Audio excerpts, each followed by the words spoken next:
What a surprise, another one. This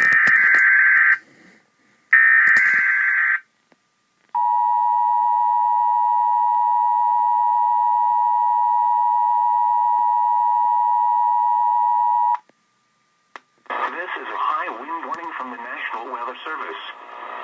For the following locations in Colorado, Fort Collins and Boulder in the western suburbs of Denver.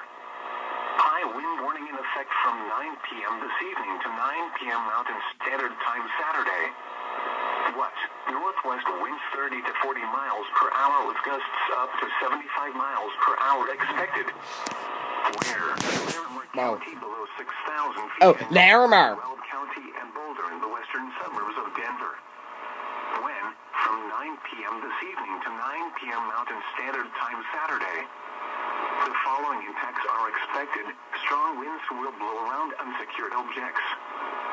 Tree limbs could be blown down and a few power outages may result. Travel will be difficult for high-profile vehicles.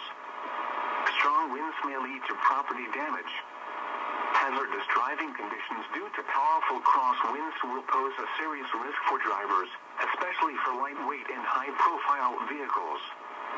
Loose outdoor items should be brought inside or secured properly.